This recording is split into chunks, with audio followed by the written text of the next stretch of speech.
ورحمة الله وبركاته. إن الحمد لله نحمده ونستعينه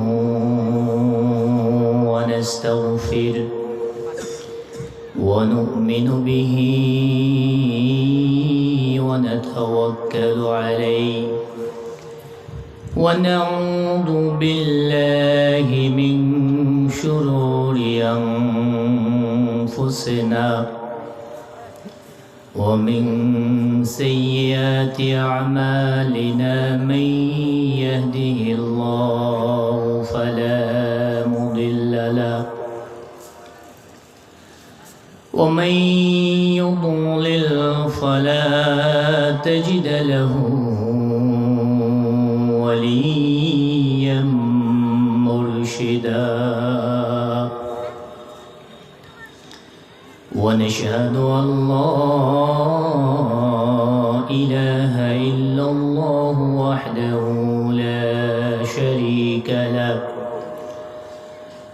ونشهد أن سيدنا إيماننا قدوتنا حبيبنا طبيبنا وطبيب أرواحنا محمد الذي أرسله بالحق بشيرا ونذيرا وداعيا إلى الله بإذنه وسراجا منيرا أما بعد فقد قال الله تبارك وتعالى في كلامه المجيد وفي فرقانه الحميد أعوذ بالله من الشيطان الرجيم بسم الله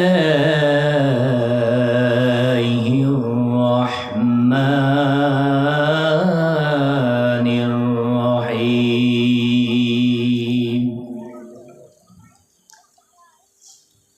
وما خلقت الجن والإنس إلا ليعبدون. وعن عبد الله بن عمرو رضي الله تعالى عنه قال سألت النبي صلى الله عليه وسلم أي الأمل أحب إلى الله؟ قال الصلاة على وقتها. قال ثم أي؟ قال بر الوالدين. قال ثم أي؟ قال الجهاد في سبيل الله. আপনারা কেমন আছেন? আলহামদুলিল্লাহ। ঠান্ডার দিন, একটু ঠান্ডা তো লাগবেই। তো আমরা সকলেই আমাদের অন্তরকে প্রশস্ত করার নিমিত্তে আমরা সকলেই সমস্বরে আমরা একটা সঙ্গীত পরিবেশন করব। আমি শুধু বলবো, আপনারা আমার সঙ্গে সঙ্গে বলবেন তো ইনশাআল্লাহ? ইনশাআল্লাহ। সুবহানাল্লাহ আলহামদুলিল্লাহ লা ইলাহা ইল্লাল্লাহ সুবহানাল্লাহ আলহামদুলিল্লাহ লা ইলাহা ইল্লাল্লাহ। তুমি বাঁচাও, তুমি মারো, অবির অবিরত ক্ষমা করো। আমাদেরকে বাঁচান কে? আমাদের মৃত্যু দান করেন কে? আবার আমাদের দ্রষ্টুটিগুলোকে ক্ষমা করেন কে? তুমি বাঁচাও, তুমি মারো, অবিরত ক্ষমা করো। ধরার যে জন তাকেই ধরো, ধরার যে জন তাকেই ধরো। তোমার মুঠোয় সবই আল্লাহ, সুবহানাল্লাহ, আলহামদুলিল্লাহ, লা ইলাহা ইল্লাল্লাহ, সুবহানাল্লাহ, আলহামদুলিল্লাহ, লা ইলাহা ইল্লাল্লাহ। তোমারি জিখে পড়ে অবাধ্য হই কেমন করে, তোমারি জিখে পড়ে অবাধ্য হই কেমন করে। খুঁজে না পাই কোনো ভাষা, খুঁজে না পাই কোনো ভাষা, শুকর গুজার করার গো আল্লাহ, সুবহানাল্লাহ, আলহামদুলিল্লাহ, লা ইলাহা ইল্লাল্লাহ, সুবহানাল্লাহ, আলহামদুলিল্লাহ, লা ইলাহা ইল্লাল্লাহ। আলহামদুলিল্লাহ। সুখ্যাতিময় প্রশংসা, সমস্ত সেফতসানা, সমস্ত তারিফ, সমস্ত গুণগান সেই এক ও অদ্বিতীয় রব্বুল ইজ্জাত রব্বুল আলামিনের জন্য, যে আল্লাহ পাক রব্বুল আলামিন একটা পবিত্র স্থানে আসার এবং বসার তৌফিক এনায়েত করেছেন। সে মহান আল্লাহ রব্বুল আলামিনের জন্য অন্তরের অন্তঃস্থল থেকে শুকরিয়া আদায় করি, তার সেখানে বসায় বলি আলহামদুলিল্লাহ। এটা যে পবিত্র জায়গায়, এতে কি কোনো সন্দেহ আছে? নেই। যদি সন্দেহ থাকে তাদের জন্য ভূমিকায় যে কথাটি বলব, হাদিস শরীফের মধ্যে আসছে যে আল্লাহ তাবারক ওয়া তাআলার নির্ধারিত কিছু ফেরেশতারা এরা প্রতিদিন দুনিয়ায় ছড়িয়ে ছিটিয়ে পড়ে, বিভিন্ন ভাগে বিভক্ত হয়ে বিভিন্ন জায়গায় তারা দায়িত্ব পালন করেন। তাদের মধ্যে কিছু দল ফেরেশতা থাকে, তারা আল্লাহর জিকিরকারী বান্দা খুঁজতে থাকেন, তারা আল্লাহর জিকিরকারী বান্দা খুঁজতে থাকেন। জিকিরকারী কারা? যারা বলে সুবহানাল্লাহ, আলহামদুলিল্লাহ, লা ইলাহা ইল্লাল্লাহ, আফজালুল যিকরি লা ইলাহা ইল্লাল্লাহ। অর্থাৎ যারা ইবাদত করে, আল্লাহকে স্মরণ করে, এই ধরনের বান্দাদেরকে খুঁজে। আল্লাহ রাসূল সাল্লাল্লাহু আলাইহি ওয়াসাল্লাম বলেন, যখন তারা কোনো একটা জামাতকে কিংবা কোনো দলকে পেয়ে যায় কিংবা কোনো বান্দাকে পেয়ে যায় যারা নাকি আল্লাহ রাব্বুল আলামিনকে স্মরণ করছে, যারা নাকি কোরআন থেকে কথা বলছে, কোরআন থেকে কথা শুনছে, যারা নাকি হাদিসের বাণী শুনছে, তখন এক ফেরেশতাদের দল অপর ফেরেশতাদেরকে আহ্বান করে আর বলে, ও ফেরেশতাদের দলেরা রে, তোমরা এই দিকে আসো, আমরা যেই কারণে আজকে নির্ধারিত হয়েছি ওই সমস্ত আল্লাহর বান্দা বান্দীদেরকে পেয়ে গেছি। সুবহানাল্লাহ বলেন। অতঃপর আল্লাহ রাসূল সাল্লাল্লাহু আলাইহি সাল্লাম বলেন, ওই ফেরেশতারা ওই মানুষদেরকে তখন বেষ্টন করে নেয়, ঘিরিয়ে নেয়। যেমন আজকে আপনাদের চারদিকে কাপড় দিয়ে ঘিরে নেওয়া হয়েছে, আপনাদের চারদিকে সুন্দর করে একটা প্যান্ডেল সাজানো হয়েছে। আল্লাহ রাসূল সাল্লাল্লাহু আলাইহি সাল্লাম বলেন, ওই সমস্ত মানুষদেরকে ফেরেশতারা ঘিরে নেয়, বেষ্টন করে নেয়, আর তারা জমিন থেকে আসমান পর্যন্ত ঘেরাও করে নেয়। আর ওই জায়গায় আল্লাহ রব্বুল আলামিনের রহমত, শান্তি বর্ষিত হয়। সুবহানাল্লাহ বলেন।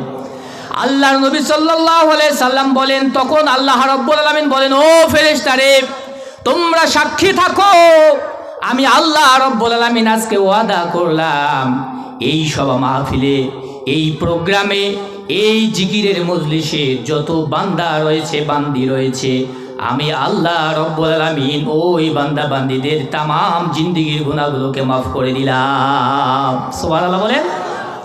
আল্লাহ নবী সাল্লাল্লাহু আলাইহি সাল্লাম বলেন, তখন একজন ফেরেশতা দাঁড়িয়ে বলবে, ইয়া রব, ইয়া রব্বুল আলামিন, এই জিকিরের মজলিসে তো এমন একজন বান্দা আসছিল, যেই তোমার জিকিরের মজলিসকে উদ্দেশ্য করে আসে নাই, বরং তোমার জিকিরকারী এক বান্দার সঙ্গে সাক্ষাতের জন্য আসছিল, সুতরাং সে কেন ক্ষমা পাবে?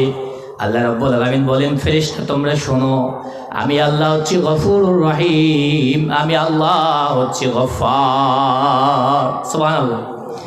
আল্লাহ হচ্ছে গফুরুর রহিম বলতে ক্ষমা করনেওয়ালা। আমাদের সমাজে আব্দুল গফুর আছে না নাই? অর্থাৎ ক্ষমা করনেওয়ালার বান্দা। এরপর আব্দুল গফফার আছে না নাই? আল্লাহর একটা নাম হচ্ছে গফুর, মানে ক্ষমা করনেওয়ালা, আর একটা নাম হচ্ছে গফফার, মানে বারবার ক্ষমা করনেওয়ালা। সুবহানাল্লাহ। আল্লাহ রাব্বুল আলামিন বলেন, আমি যেহেতু গফুর, আমি যেহেতু গফফার, আমার এই নামের বদৌলতে ওই বান্দাকেও আমি আল্লাহ রাব্বুল আলামিন ক্ষমা করে দিলাম। সুবহানাল্লাহ। তাহলে যারা বাসায় আছে, যারা চায়ের স্টলে বসে গল্প গুজব করতেছে, যারা অযথা রাস্তা দিয়ে চলাফেরা করতেছে, তাদের থেকে হাজার হাজার গুণে আমরা যারা এখানে বসছি, আমরা তাদের থেকে উত্তম কিনা বলুন? তাহলে বলুন আলহামদুলিল্লাহ। দরুদ ও সালাম বর্ষিত হোক বিশ্ব নবী সাইয়্যিদুল মুরসালিন খাতামান নবীয়্যিন রাহমাতাল লিল আলামিন, যে নবী আজ থেকে 1448 বছর পূর্বে আরবের জমিনে প্রেরিত হয়ে তদানীন্তন প্রভাবিত পেশি শক্তিগুলোর বিরুদ্ধে রুখে দাঁড়াতে গিয়ে যিনি জীবনের 23টি বছর শারীরিক নির্যাতন, মানসিক নির্যাতন সহ্য করে আল্লাহর দেয়া বিধানকে জমিনের মধ্যে প্রতিষ্ঠিত করতে সক্ষম হয়েছিলেন, নবী মুহাম্মদ রাসূলুল্লাহ সাল্লাল্লাহু আলাইহি ওয়াসাল্লামের উপরে আমরা সকলে বলি আল্লাহুম্মা সাল্লি আলাইহি, আল্লাহুম্মা বারিক আলাইহি। অতঃপর উপস্থিত সম্মানিত সুধীবৃন্দু, আমি আপনাদের সামনে উপস্থিত হয়েছি সংক্ষিপ্ত কিছু আলোচনা রাখবো ইনশাআল্লাহ। তবে আজকে শুরুতে আমাকে যেমন খুশি লাগতেছে তেমন ভয় লাগতেছে। খুশির বিষয়তে এই যে আজকের মাহফিলে যিনি সভাপতিত্ব করছেন, উনি আমাদের ওস্তাদ সমতুল্য। যদিও আমাদের সরাসরি উস্তাদ না, আমার সরাসরি উস্তাদ না, তবে আমাদের ওস্তাদ সমতুল্য। ওস্তাজুল আসাতিজা কিবারুল উলামা ফজিলাতুশ শাইখ আব্দুল ওয়াদুদ রাহিমাহুমুল্লাহ, বারাকাল্লাহু ফি ইলমিকুম ওয়া দীনিকুম ওয়া আমালিকুম। সকলে বলে আল্লাহুম্মা আমিন। কারণ একটা কোরআন হাদিসের মাহফিলে সভাপতি কেন রাখা হয় বলতে পারবেন আপনারা? বলেন তো, একজন বলেন তো আসলে সভাপতি মানে কি?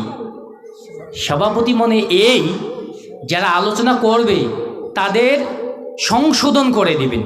তারা কোথাও ভুল করলে আটকিয়ে গেলে এটাকে সংশোধন করে দেওয়ার যোগ্যতা যে রাখে, তাই সেই ব্যক্তি হচ্ছে কি সভাপতি। তো আজকের সভাপতি আমার খুশির কারণ হচ্ছে যে একজন যোগ্য সভাপতি পেয়েছি। জীবনে ছোটোখাটো প্রোগ্রাম অনেক করেছি, কিন্তু গেলেই পাতি নেতা ডান দিকে, গেলেই বাম দিকে পাতি নেতা, যেগুলো আমাদের সঙ্গে মেলে না। তবে আমরা সকলেরই জন্য দোয়া করবো, আল্লাহ সকলকে ইসলামের জন্য কবুল করুক, বলুন আল্লাহুম্মা আমিন।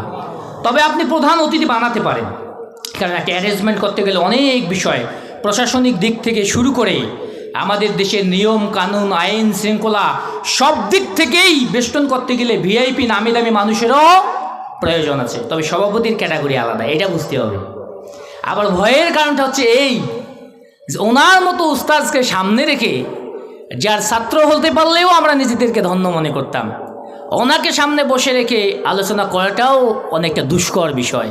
আমার কলিজা যেন কেমনটা কাঁপতেছে। আমি উস্তাদকে বলবো অবশ্যই আমাদেরকে আটকিয়ে না দিয়ে আমাদের জন্য ভুলগুলো পরবর্তীতে সংশোধন করে দেন, এবং আমরা যতক্ষণ আলোচনা করব আমাদের জন্য যেন উনি দোয়া করেন, আমরা যেন নির্ভুলভাবে স্বচ্ছতার সঙ্গে কথাগুলো বলতে পারি। আল্লাহুম্মা আমিন। সম্মানীয় উপস্থিতি, শুরুতেই আজকের যে আলোচ্য বিষয়, আমরা একটা টপিকে নিয়ে আলোচনা করব, সেটি হচ্ছে ওয়ারশিপ অফ আল্লাহ। ইবাদত করব বলুন কার? আল্লাহর। আমরা চলতে ফিরতে জীবনে রান্নাঘর থেকে পার্লামেন্ট পর্যন্ত, পায়ের তালু থেকে মাথার চুল পর্যন্ত সব জায়গায় ইবাদত চলবে বলুন কার? ওয়ারশিপ অফ আল্লাহ। ইবাদত চলবে কার? আল্লাহ। আল্লাহ রাব্বুল আলামিন বলেন, ফাযকুরুনি আযকুরুকুম ওয়াশকুরুলি ওয়ালা তাকফুরুন। মহাবিশ্বের মহাবিশ্বয় মহাগ্রন্থ আল কোরআনুল কারীমের 2 নম্বর সূরা, সূরা বাকারা 2 নম্বর 10 নম্বর পৃষ্ঠার 152 নম্বর আয়াত এটি। আল্লাহ রাব্বুল আলামিন বললেন, ফাযকুরুনি আযকুরুকুম ওয়াশকুরুলি ওয়ালা তাকফুরুন। এখানে 4টা শব্দ। ফাযকুরুনি, বান্দা তোমরা আমাকে স্মরণ করব। আযকুরুকুম 2 নম্বর শব্দ, আমি আল্লাহ তোমাদেরকে স্মরণ করব। ওয়াশকুরুলি, আমার নিয়ামতের শুকরিয়া আদায় করো। ওয়ালা তাকফুরুন, খবরদার আমার সঙ্গে কুফরি করবে না। আল্লাহ রাব্বুল আলামিন বলেন, ওয়ালা তুসআলুন্না ইয়াওমাইযিন আনিন নাঈম। আল্লাহ রাব্বুল আলামিন সূরা তাকাসুরের 6 নম্বর আয়াতে বলছেন, বান্দারে, ও বান্দিরে, আমি আল্লাহ রাব্বুল আলামিন তোমাদেরকে যত নিয়ামত দিয়েছি, কিয়ামতের ময়দানে প্রত্যেকটা নিয়ামতের হিসাব নেবেন বলুন কে? আল্লাহ। আপনারা একটু আমার সঙ্গে কথা মিলাবেন তো ইনশাআল্লাহ। এটা আমার একটা বদ অভ্যাস, অর্ধেক কথা বলবো আমি, অর্ধেক কথা বলবেন কারা? আপনারা। আল্লাহ রাব্বুল আলামিন বলছেন, ফাযকুরুনি, বান্দা তোমরা আমাকে স্মরণ করো। আযকুরুকুম, আমি আল্লাহ তোমাদেরকে স্মরণ করব। এ কথার মানে কি? আমরা যদি এখানে আল্লাহ আল্লাহ জিকির করি, আল্লাহ মনে হয় আরশে আজিমের ওপর থেকে বান্দা বান্দা জিকির করবেন, এটা নাকি? না। আবার জিকির মনে এটাও না, হু হু ইল্লাল্লাহ ইল্লাল্লাহ, শুধু আল্লাহ আল্লাহ। বরং আল্লাহ রাব্বুল আলামিন বলছেন, খবরদার তোমরা আমাকে শুধু আল্লাহ নামে ডাকবে না, কারণ আমি আল্লাহর বহু সিফতি নাম আছে না নাই? এই জন্য তোমরা আমাকে বলো আল্লাহু আকবার, আল্লাহ মহান, সুবহান আল্লাহ, আল্লাহ পবিত্র, আলহামদুলিল্লাহ, আল্লাহর সমস্ত প্রশংসা কার?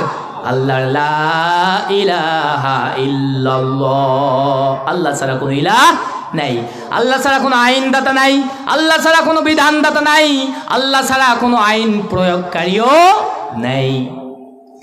এজন্য আল্লাহ রাব্বুল আলামিনকে ডাকার মানে হচ্ছে, আপনি যদি এখানে বসে আল্লাহকে জিকির করেন, আল্লাহর তেলাওয়াত করেন, আল্লাহর এই কথাগুলো শোনেন, আর কিংবা অন্য কোনো ইবাদত করেন, আল্লাহ রাব্বুল আলামিনের নবী বলেন, তাফসীরের মধ্যে আসছে, আল্লাহ রাব্বুল আলামিনকে যখন কোনো বান্দা এবং বান্দি যে কোনো একটা মিটিংয়ে, মজলিসে, মাহফিলে, সেমিনারে স্মরণ করে, আল্লাহ রাব্বুল আলামিন আরশে আজিমের উপরে তার নিকটস্থ ফেরেশতাদেরকে নিয়ে ওই বান্দাকে স্মরণ করে। সুবহানাল্লাহ। ওই বান্দাকে স্মরণ করে, ওই বান্দাকে স্মরণ করা অর্থ হচ্ছে এটা, ওই বান্দার উপরে রহমত করে, বরকত দান করে, এবং ওই বান্দার তামাম জিন্দেগির গুনাহগুলোকে ক্ষমা করেন বলুন কে? আল্লাহ।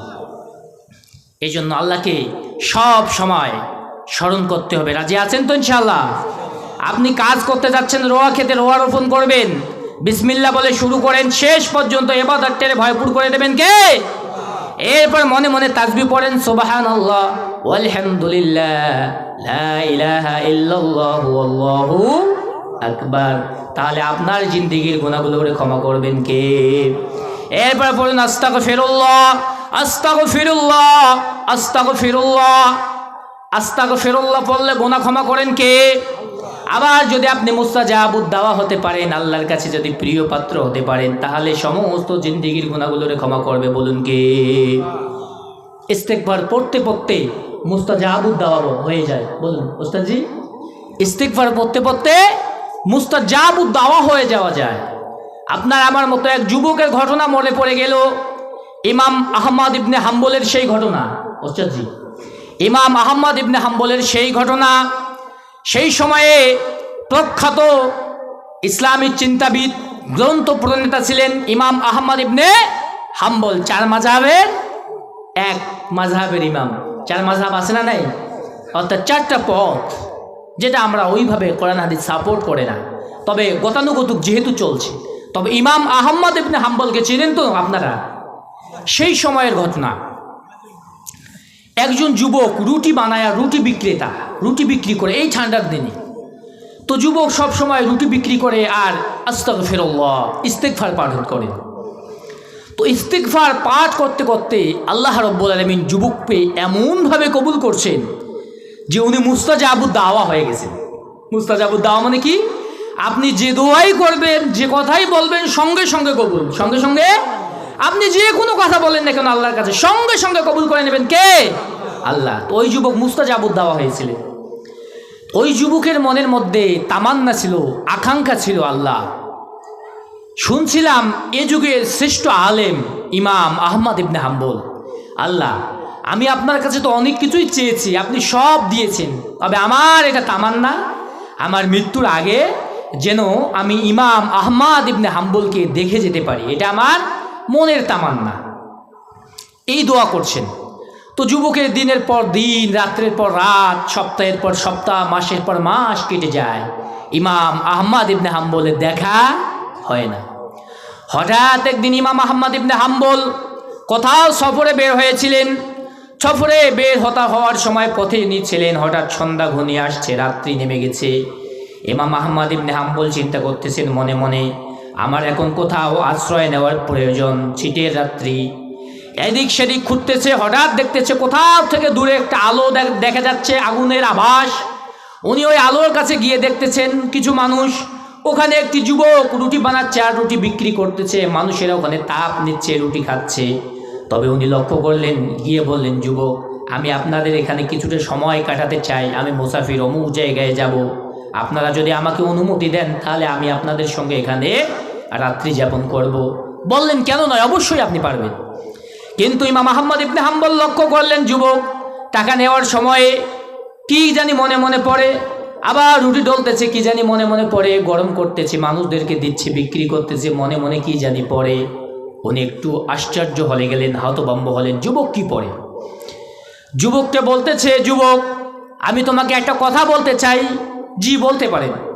যে তুমি যদি মনে কিছু না নাও, আমি একটা কথা বলবো, সেটা এই, আমি শুনতেছি তুমি যেন মনে মনে কি পড়ো, কাজ করতেছো আর মনে মনে যেন কি পড়তেছ।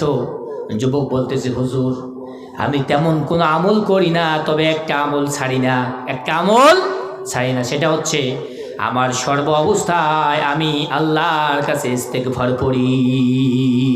সুবহানাল্লাহ। আমি ওই সব সময় আস্তাগফিরুল্লাহ, আস্তাগফিরুল্লাহ, আস্তাগফিরুল্লাহ।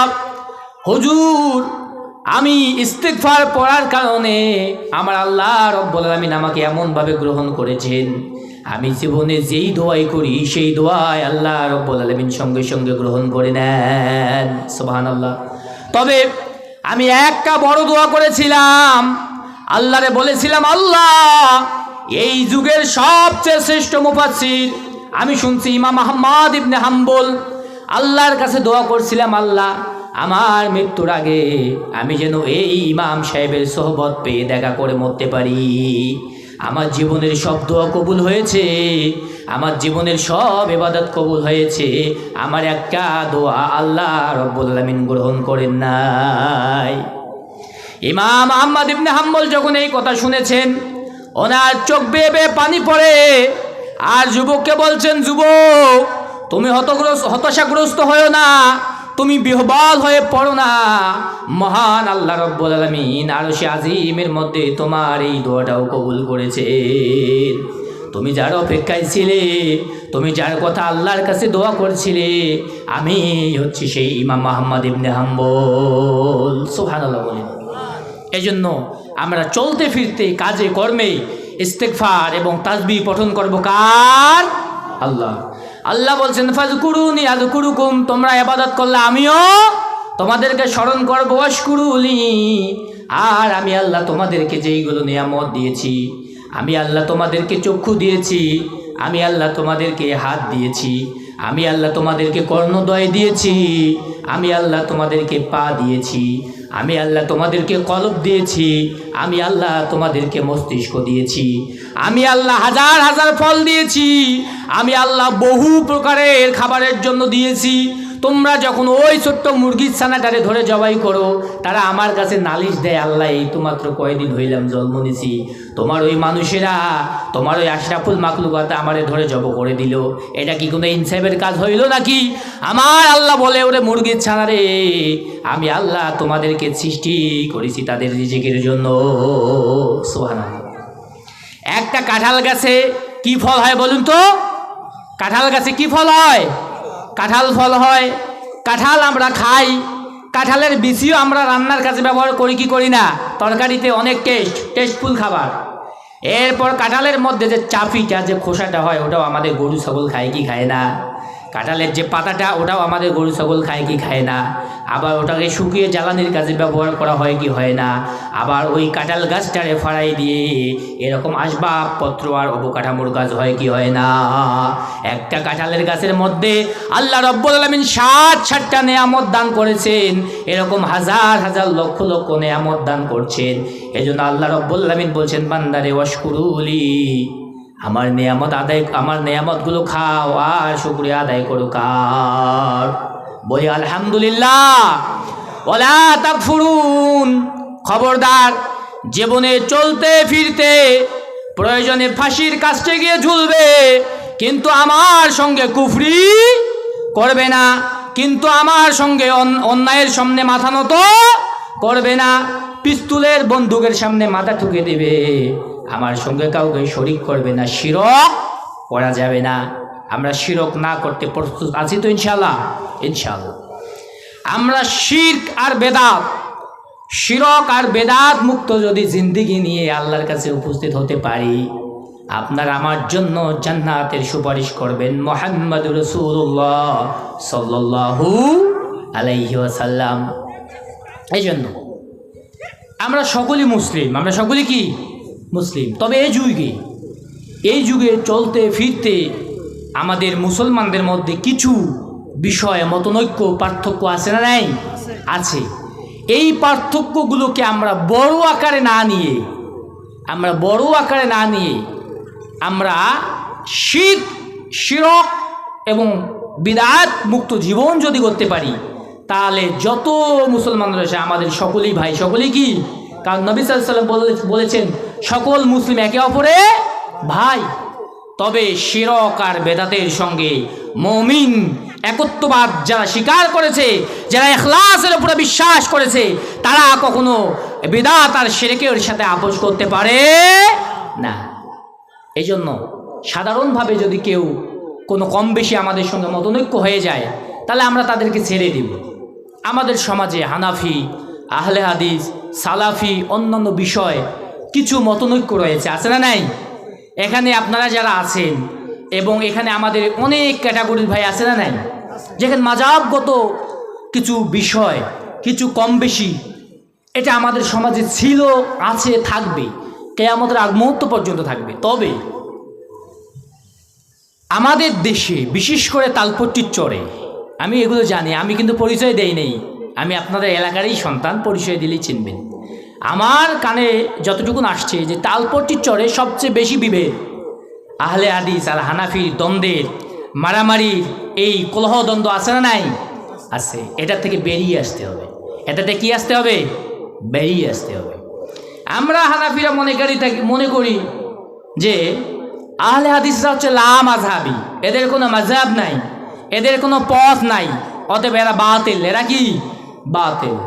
পক্ষান্তরে যারা আহলে হাদিস দাবি করি বা সালাফি দাবি করি, তারা আমরা মনে করি হানাফিরা, ওরা হচ্ছে তাকলিদের অনুসারী, ওরা হচ্ছে বেদাতি, ওরা হচ্ছে শিরকি, অতএব ওরা মুমিনের ক্যাটাগরিতেই নাই। হানাফিরা জান্নাত পেলে হিন্দুরাও জান্নাত পাবে। আচ্ছা বলুন তো, এই ধারণাটা সম্পূর্ণ ভিত্তিহীন এবং মিথ্যা এবং বানোয়াট কিনা? নিঃসন্দেহে মিথ্যা এবং বানোয়াট। কারণ জান্নাতের মালিক আর জাহান্নামের মালিক কে? আল্লাহ। আমাদের ওই ইসলামিক ফাউন্ডেশনের গভর্নর, ওই যিনি পলায়ন করলেন, উনি ওনার একটা ভাইরাল বক্তব্য হয়েছিল যে আমাদের ফ্যাসিস্ট সরকারকে উনি জান্নাতি নারী বলে আখ্যা দিয়েছিলেন। সেই সময় আমি দাঁড়িয়ে, এই আলোচনাগুলো ইউটিউবে ফেসবুকে পাবেন, আমি বড় গলায় বলেছিলাম আপনাকে আবারও কালেমা পড়ে মুসলমান হতে হবে। এবং আমাদের অনেকেই মরে গেলে আমরা খেজুরের ডাল রোপণ করি, অনেককে জান্নাতি জাহান্নামী বলে স্বীকৃতি দেই, এগুলো দেয়ার মালিক আমরা না। আল্লাহ রাসূল সাল্লাল্লাহু আলাইহি সাল্লাম একদা এক পথ দিয়ে যাচ্ছিলেন, দেখতেছেন যে ওই কবরে আযাব হচ্ছে। তখন উনি সাহাবীদের বললেন, তোমরা একটা খেজুরের ডাল নিয়ে আসো, আমি এখানে গেড়ে দেই। আমি আশা করি খেজুরের ডালটা যতদিন পর্যন্ত জীবিত থাকবে ততদিন এই কবরের আযাব মাফ করবেন কে? তবে আল্লাহ ওখানে কবরের আযাব হচ্ছে, এই বিষয়টা জানিয়ে দিয়েছেন কে? ওনাকে আল্লাহ জানিয়ে দিয়েছেন। এবং জান্নাতি কে হবে সেটাও জানেন কে? আল্লাহ। আমরা অনেকে কি করি, ওটাকে বাধ্যতামূলক করে ফেলছি। মানে আমরা জানছি যে একজন মুমিন মারা গেলেই আমরা খেজুরের ডালটা রোপণ করি বাধ্যতামূলক, আর মনে করি যে এটাই মনে হয় এখানে আযাব হচ্ছে, এখানে মাফ করবে। বিষয়টা কিন্তু এমন না, কারণ ওখানে আযাব হচ্ছে আল্লাহ রাসূল বুঝতে পারলেন, এজন্য উনি খেজুরের ডাল রোপণ করলেন। আর আমরা যার কবরের উপরে খেজুরের ডাল রোপণ করলাম তার কবরে আযাব হচ্ছে না জান্নাত হচ্ছে, এটা আমরা জানি না।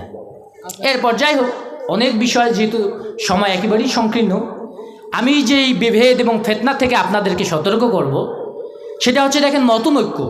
আমাদের অনেকেই কড়া মানুষ আছেন, তারা একটু কড়াভাবে বলে, তবে আমরা মধ্যমপন্থী অবলম্বন করব ইনশাআল্লাহ। যেমন ওস্তাদ যে এই বিষয়টা অবশ্যই জানবেন যে আমাদের আয়েশা রাদিয়াল্লাহু তাআলা আনহার সময়, অর্থাৎ চতুর্থ খলিফা, আচ্ছা আমাদের চতুর্থ খলিফার নাম কি বলুন তো? ইসলামের চতুর্থ খলিফার নাম কি? হায় হায় হায়, হযরতে আলী রাদিয়াল্লাহু তাআলা আনহু। ওনার যুগে মারাকাতাল জামাল মানে একটা যুদ্ধ হয়েছিল, অর্থাৎ ওটাকে উটের যুদ্ধ বলা হয়। কিসের যুদ্ধ? উটের যুদ্ধ। ওই যুদ্ধটা কেন হয়েছিল জানেন? ওই হানাফি আর আহলে হাদিসকে কেন্দ্র করে, যদিও বিষয়টা ওই রকম না, অর্থাৎ মতনৈক্যকে কেন্দ্র করে। আম্মাজান আয়েশা রাদিয়াল্লাহু তাআলা আনহা, জুবায়ের রাদিয়াল্লাহু তাআলা আনহু এবং তালহা রাদিয়াল্লাহু তাআলা আনহু, এরা ছিলেন এক পক্ষ, অপর পক্ষে ছিলেন চতুর্থ খলিফা হযরত আলী রাদিয়াল্লাহু তাআলা আনহুর সৈন্যবাহিনী। দুই পক্ষে তুমুল সংঘর্ষ শুরু হয়ে গেল। সেই যুদ্ধে তালহা রাদিয়াল্লাহু তাআলা আনহু এবং জুবায়ের রাদিয়াল্লাহু তাআলা আনহু ইন্তেকাল করলেন, বহু সাহাবী ইন্তেকাল করলেন। ওনাদের এই তালহা, জুবায়ের এবং আয়েশা রাদিয়াল্লাহু তাআলা আনহা, এনারা আলী রাদিয়াল্লাহু তাআলা আনহুকে, ওসমান রাদিয়াল্লাহু তাআলা আনহুর ওনাকে যে হত্যা করা হলো এটার প্রতিশোধ নিতে চেয়েছিলেন। ওনারা দোষারোপ দিয়েছিলেন হযরত আলী রাদিয়াল্লাহু তাআলা আনহু এবং তার সৈন্য দলের উপর। তাই যে একটা মতনৈক্য ছিল কি ছিল না? তো এই মতনৈক্য কি আজকের না ইতিপূর্বে? এরকম বহু মতনৈক্য ইতিপূর্বে ছিল, এবং যারা ইজতিহাদ করেছেন, যারা মুস্তাহিদ ছিলেন, মুস্তাহিদদের একটা গুণ আল্লাহ রাব্বুল আলামিনের নবী বলছেন, মুস্তাহিদগণ, অর্থাৎ যারা হাদিস, আমরা আজকে যাদের হাদিস পড়ি তারা হচ্ছেন মুস্তাহিদ। আল্লাহ বলছেন মুস্তাহিদগণ যদি একটা হাদিস পর্যালোচনা করতে গিয়ে সঠিক করে তাহলে আল্লাহ তাআলা তাদেরকে দ্বিগুণ সওয়াব দিবে, এবং যদি তারা ভুলও করে, বেঠিকও হয়ে যায়, তারপরে আল্লাহ রাব্বুল আলামিন তাদেরকে এক গুণ সওয়াব দিবেন। সুবহানাল্লাহি ওয়া বিহামদিহি।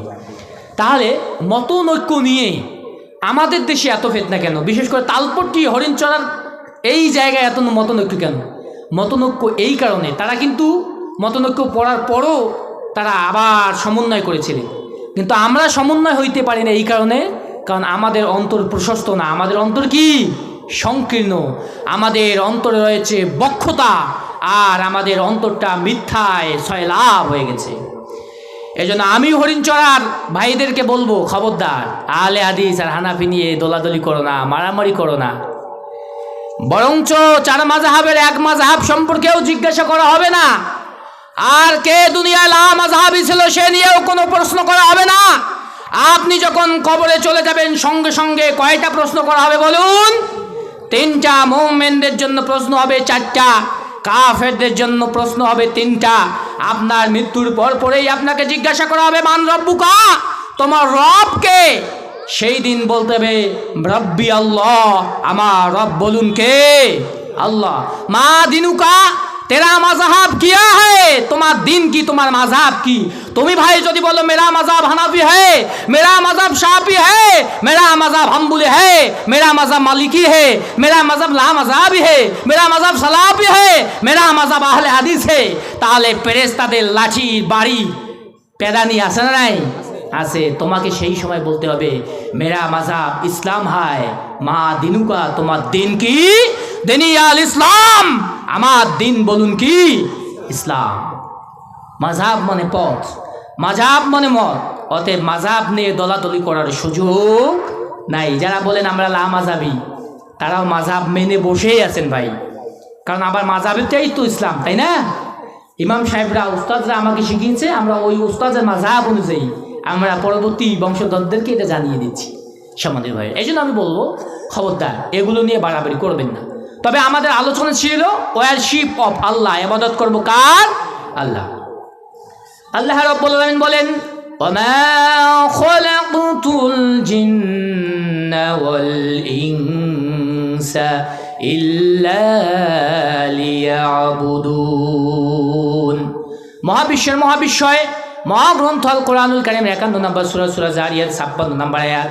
আল্লাহ রাব্বুল আলামিন বলেন আমি আল্লাহ রাব্বুল আলামিন জিন জাতিকে আর মানব জাতিকে সৃষ্টি করলাম, বলুন কার ইবাদত করার জন্য। আলোচনা চলছিল ওয়ারশিপ অফ আল্লাহ, ইবাদত করব বলুন কার? আল্লাহ। প্রিয় ভাইরা, এজন্য আল্লাহর ইবাদতের মধ্যে আমাদের একনিষ্ঠতা থাকতে হবে, একনিষ্ঠতা থাকতে হবে। আল্লাহকে আমি দেখতেছি এই নিয়ত করে ইখলাসের সঙ্গে ইবাদত করতে হবে, তাহলে ওই ইবাদত আপনার আমার গ্রহণীয় হবে। ওমরের পুত্র আব্দুল্লাহ রাদিয়াল্লাহু তাআলা আনহু হাদিসটি বর্ণিত, তিনি বর্ণনা করছেন সালতুন নবী সাল্লাল্লাহু আলাইহি ওয়াসাল্লাম, আল্লাহ রাসূল সাল্লাল্লাহু আলাইহি সাল্লামকে জিজ্ঞাসা করা হলো আইয়ুল আমালি আহাব্বু ইলাল্লাহ, আল্লাহর নবী আল্লাহর কাছে সবচেয়ে গ্রহণীয় আমল কোনটি? ক্বালা সালাতু আলা ওয়াক্তিহা, আল্লাহর নবী বললেন সেটা হচ্ছে সময় মতো সালাত আদায় করা, সময় মতো সালাত আদায় করা। ক্বালা সুম্মা আইয়ুন, এরপর কি? ক্বালা বিররুল ওয়ালিদাইন, পিতামাতার খেদমত করো। ক্বালা সুম্মা আইয়ুন, এরপর কি? তৃতীয়। ক্বালাল জিহাদু ফি সাবিলিল্লাহ, তৃতীয় নাম্বার আল্লাহর কাছে সবচেয়ে গ্রহণীয় ইবাদত হচ্ছে আল্লাহর পথে সংগ্রাম করা। আমরা আল্লাহর পথে সংগ্রাম করতে রাজি আছি তো ইনশাআল্লাহ? কারা কারা রাজি? তো হাত তুলে আল্লাহরে দেখাই। লিল্লাহে তাকবীর, লিল্লাহে তাকবীর, আল্লাহু আকবার। প্রিয় ভাইরা, শহীদের তামান্না যদি আপনার আমার অন্তরে না থাকে, তাহলে আপনার আমার কোনো ইবাদত আল্লাহর কাছে কবুল হবে না। এজন্য শুধু বাংলাদেশে নয়, মুমিন হিসেবে আমাদের সমাজে, আমাদের দেশে কোরআন সুন্নাহর আইন বাস্তবায়ন হোক, এটা আপনারা চান তো ইনশাআল্লাহ? ইনশাআল্লাহ। আপনি আহলে হাদিস হন, কোনো সমস্যা নাই। আপনি সালাফি হন, কোনো সমস্যা নাই। আপনি হানাফি হন, আমার আপনি ভাই। আপনি শাফি হন, আপনি আমার কলিজার ভাই। আপনি মালিকি হন, আপনি আমার নিজের ভাই। আপনি হাম্বলি হন, আপনি আমার ভাই, মুসলমান ভাই। তবে বাংলাদেশে রাষ্ট্রীয় পর্যায়ে ইসলাম কায়েম হোক, এটা যদি আপনি চান না, আপনি মুনাফিক, আপনি মুনাফিক, আপনি মুনাফিক, আপনি মুসলমান না। জোরে বলুন কথা ঠিক কিনা? আমাদের সমাজে অনেক ব্যক্তি আছে খুব দাড়ি, খুব টুপি, যখন বলা হয় ভাই আসুন ইসলাম কায়েম করার জন্য এই একটা প্ল্যাটফর্মে চলি, যদিও ছোট প্ল্যাটফর্ম, চলেন দেখি একটু চেষ্টা করুন, বলে না ওটা হারাম, ওই দিকে তো যাওয়া যাবে না। আমি বাড়িতে বসে বসে খাচ্ছি, ফতোয়া দিচ্ছি, সভা মাহফিলে আসি, 2-4-5 হাজার টাকা পাই, এসি রুম থেকে ফতোয়া দেই। দেশে আল্লাহ রাসূলকে নিয়ে কথা হচ্ছে, কোরআন বিরোধী কথা হচ্ছে, হাদিস বিরোধী কথা হচ্ছে, এ নিয়ে কোনো প্রতিক্রিয়া নাই, কোনো বক্তব্য নাই, কোথাও কোনো সংগ্রাম নাই। আমি খুব আহলে হাদিস, এবারে মুসলমান মনে হয়? এবারে কি মুসলমান? এবারেই হচ্ছে মুনাফিক, এবারে কি মুনাফিক। এই জন্য মুনাফিকদের থেকে সাবধান। আমরা ইনশাআল্লাহ আশা করব আগামী দিনে আল্লাহ রাব্বুল আলামিন যেন বাংলাদেশে ইসলামকে দিয়ে সাজানো তৌফিক দান করেন। সকলে বলে আল্লাহু আমিন। আমি শেষ করব, পরিশেষে দোয়া করব আজকে যুব সমাজদের জন্য। বিশেষ করে আমি সেই শুনলাম যে আজকে যারা এত সুন্দর একটা প্ল্যাটফর্ম সাজিয়েছেন, ওনারা বললো ভাই আমরা 54 জন। কয়জন? 54 জন। মাশাআল্লাহ, বলি আলহামদুলিল্লাহ। আল্লাহ তাআলা এই 54 জনকে হযরতে আলী রাদিয়াল্লাহু তাআলা আনহুর মতো কবুল করুন, সকলে বলে আল্লাহুম্মা আমিন। 54 জনের মধ্যে মনে হয় ভাইয়েরা যারা আছেন এখানে সকলেই নামাজ পড়েন কি পড়েন না? আছেন? হ্যাঁ। আপনারা যদি আবার সলাৎ আদায় না করেন, আর বছরে একবার না 10-12 যদি করেন, আপনার কোনো ইবাদত আল্লাহর দরবারে গ্রহণ হবে না। কারণ সব ইবাদতের আগে কোন ইবাদত? সলাৎ। সলাৎ কায়েম করতে হবে। আল্লাহ রাব্বুল আলামিন আমাদের যুবক ভাইদেরকে তন্দেগোনা সলাৎ আদায় করার তৌফিক দান করুন। এবং আমরা আল্লাহর কাছে দোয়া করব এই 54 জন যুবকের মাধ্যমে যেন হরিণ চৌরা থেকে আগামী দিনের বাংলাদেশের কালেমার পতাকা পথ পথ করে উত্তীর্ণ হয়। সকলে বলে আল্লাহুম্মা আমিন। পরিশেষে আমার পরিচয় দিব। আমি আব্দুল্লাহ আল মাসুদ, বিভাগীয় প্রধান আল খিদমা ন্যাচারাল কেয়ার, মিরপুর, ঢাকা। আমি আপনাদের এলাকারই সন্তান। মরহুম মোসলেম উদ্দিন উনি আমার ফুফাজি। এই 54 জনের মধ্যে হবিবুর রহমান ভাই আমার ফুফাতো ভাই, শহীদুর রহমান এবং দুলাল মামা ওনারা আমার আপন মামা। অর্থাৎ আমি আপনাদের এলাকার সন্তান। আলহামদুলিল্লাহ, আমার জন্য দোয়া করবেন। আল্লাহ রাব্বুল আলামিন যেন আমাকে কবুল করেন এবং আমার লেখাপড়াকে আরও অগ্রণী ভূমিকায় আমাকে উত্তীর্ণ হওয়ার তৌফিক দান করেন। আল্লাহুম্মা আমিন। ওয়া আখিরুদা ওয়া আলহামদুলিল্লাহি রাব্বিল আলামিন। আসসালামু আলাইকুম ওয়া রাহমাতুল্লাহি ওয়া বারাকাতুহু।